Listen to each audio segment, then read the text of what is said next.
Buenos días con todos. Hoy en su sesión de clase con los chicos del primero de secundaria del Colegio Particular Lumbreras de Puente Piedra.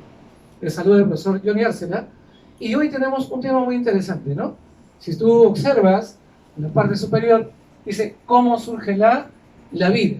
Una gran pregunta, una gran incógnita que siempre la humanidad se ha hecho. Hasta el momento los científicos no tenemos una idea clara de cómo surge la vida. Lo único que tenemos son teorías que nos permiten entender y comprender, ¿no?, este posible origen, esta posible formación.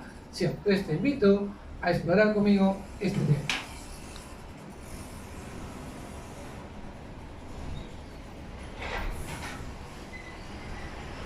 Y como te comentaba, una de las preocupaciones del hombre ha sido siempre saber el origen, ¿no?, la esencia, de dónde saliste, de cómo se formó las primeras formas de vida, cómo surgen las plantas, los animales e incluso la especie humana. Por lo tanto,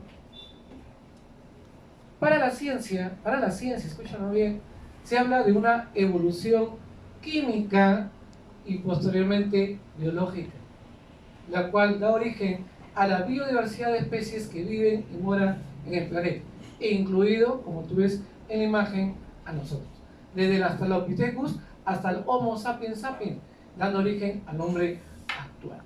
Entonces, la gran incógnita debe ser, obviamente, solucionada y comencemos a analizar algunas teorías que tratan de explicar este origen.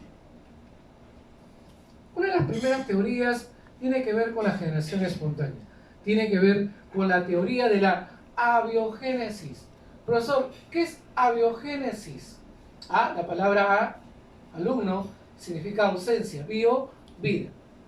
Aristóteles, Descartes, Newton, Newman, ¿no?, Van Helmont, ¿de qué hablaban? Hablaban de que la vida surgía de materia en descomposición o materia inerte, ¿no? ¿Te imaginas de un trozo de carne apareciendo larvas y posteriormente moscas? Del fango surgiendo lombrices, y de una camisa sucia dejada en una esquina de tu casa por más de una semana, observar la presencia de roedores e insectos. La vida surge de materia inerte. Luego este concepto fue cambiado por algo llamado un principio vital, la entelequia, la fuerza formadora de vida. En esta fuerza formadora de vida se habla de tres principios básicos: el fuego, el aire y el agua.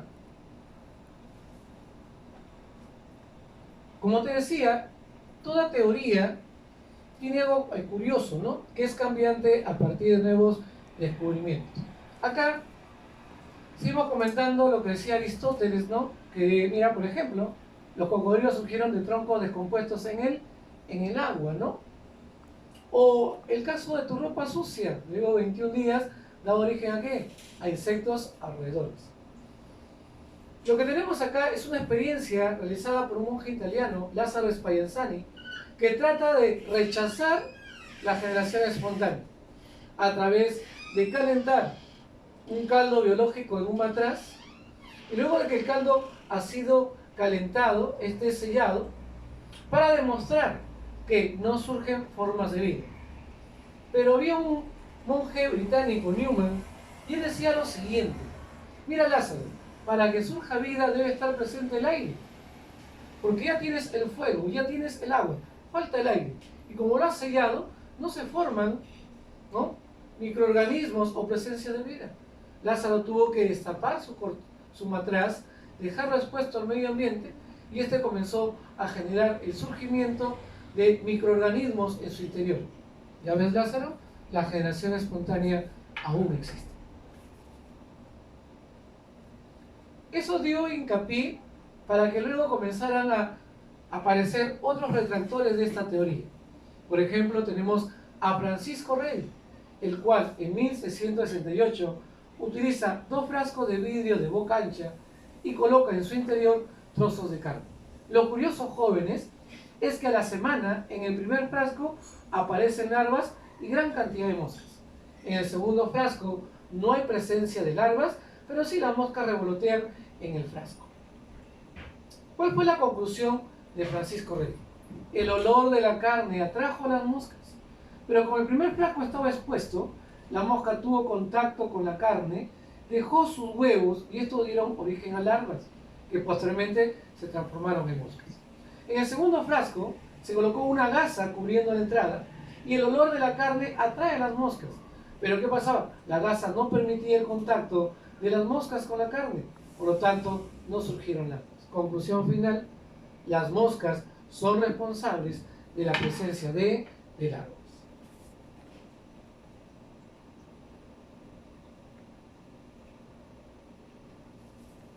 ¿Quién rechaza contundentemente la generación espontánea?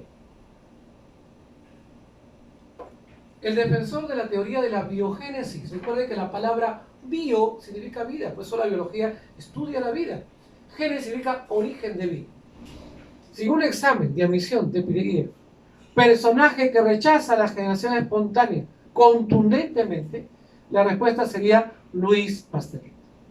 Este personaje usa la experiencia de Lázaro, pero con la particularidad que calienta el cuello del matraz y este genera una curvatura peculiar. Pregunta de examen: el éxito de Luis Pasteur recae en su matraz cuello de cisne. ¿Ya? No te olvides ese dato fundamental. Ahora, él hace lo mismo que Lázaro: pone a hervir un caldo biológico de vegetales, lo somete a temperatura, y una vez que el caldo ha hervido, lo retira y lo deja enfriar y lo deja expuesto al medio ambiente por una semana. Llegada la semana, el caldo no experimenta ningún cambio.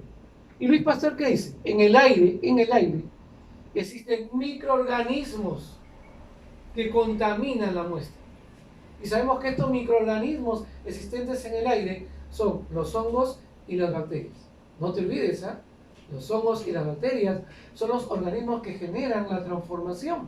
Pero como estos habían quedado en una porción, habían quedado atrapados en una porción del matraz, no habían tenido contacto con el caldo. Por lo tanto, la transformación nunca se produjo. Conclusión: la generación espontánea no existe y fue rechazada por Luis Pasteur.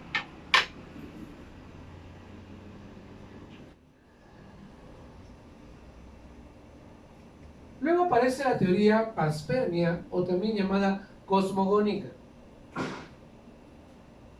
defendida por el señor Stephen Arrhenius, y él comenta que la vida se va sembrando desde el espacio. Profesor, ¿cómo es eso? ¿Que la vida se va sembrando en el espacio? Sí. Debido a la caída de meteoritos, y estos meteoritos traen consigo esporas espaciales que forman biodiversidad en el planeta. Profesor, pero eso no tiene sentido, porque cuando un meteorito ingresa a la atmósfera, se vuelve una bola incandescente que elimina cualquier tipo de organismo. Está en lo cierto, alumno. Pero la pregunta del millón que yo te hago: ¿tú crees que la atmósfera ha sido la misma hace millones de años atrás? ¿Es la misma? Yo no creo. Por lo tanto, esto se convierte en una posibilidad. ¿Ya? Eso vuelvo a repetir. Las teorías son aquellas que nos permiten entender, comprender algunas cosas, pero no es una verdad al 100%. Recuerden que la ley es lo fundamental, ¿no? En este caso estamos hablando de teorías que tratan de explicar de una manera u otra el origen de la vida. Entonces, la teoría panspermia cosmogónica, defendida por Stephen Arrhenius.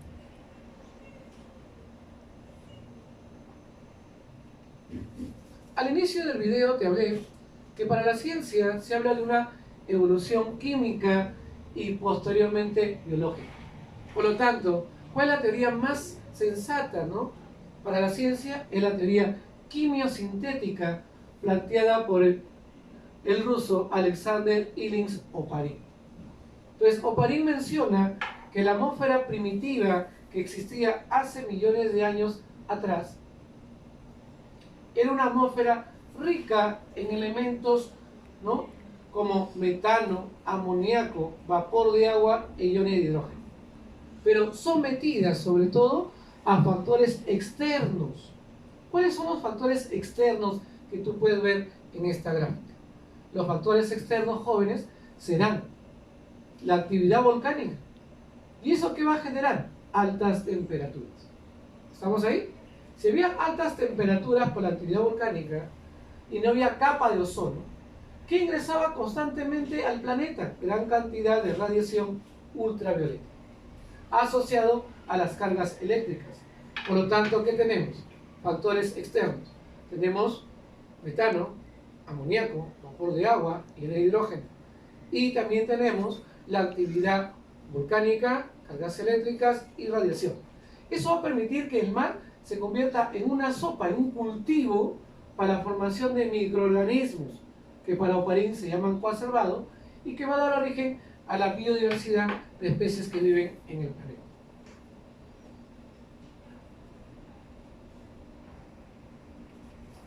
¿Quiénes van a tratar de apoyar la teoría de Oparín en 1950? Dos estudiantes de química, Miller y Urey, a través de su aparato de Tesla, recrean las condiciones que mencionaba Oparín, como altas temperaturas, cargas eléctricas y los elementos que existían en esa atmósfera primitiva, obteniendo de su experiencia la presencia de aminoácidos. Y recuerda, los aminoácidos que son los ladrillos estructurales de los seres vivos. ¿Qué otra teoría tendríamos que analizar aún? Una teoría que tiene que ver bastante con nuestro fervor religioso.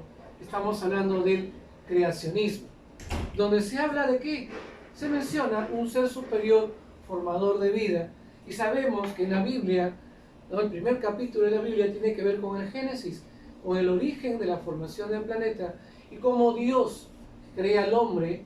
¿De dónde? Del barro, y de una costilla de él surge una mujer complementaria para el hombre.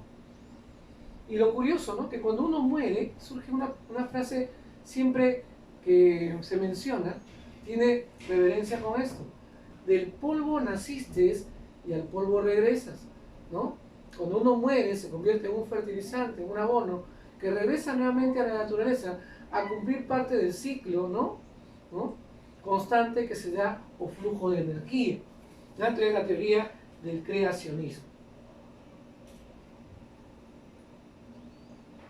Mira, en lo que respecta a tu reto académico, te estoy pidiendo que realices un mapa conceptual del tema que hemos expuesto, cómo surge la vida, y le expliques brevemente cada una de las teorías con sus representantes.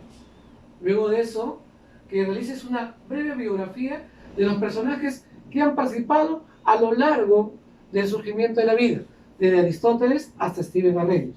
Recuerde que todo ese trabajo debe estar en su cuaderno. Lo interesante de estos jóvenes es que comenzamos a tener ideas, conceptos, criterios de cómo surge la vida, ¿no? Vuelvo a repetir, son teorías, no son leyes, porque las leyes son de carácter universal. Te pediría que esta información lo revises varias veces, ¿no?, para que usted comience a aumentar su capacidad, ¿no?, de aprendizaje y podamos ir avanzando en esta plataforma virtual. Lo puedes ver en el Facebook del colegio, o si deseas, lo puedes buscar en el YouTube a través de mi canal Johnny Arce. Espero, chicos de primero y secundaria del Colegio Lumbreras, te haya servido y que nos volvamos a ver en la siguiente sesión. Cuídate, un gusto.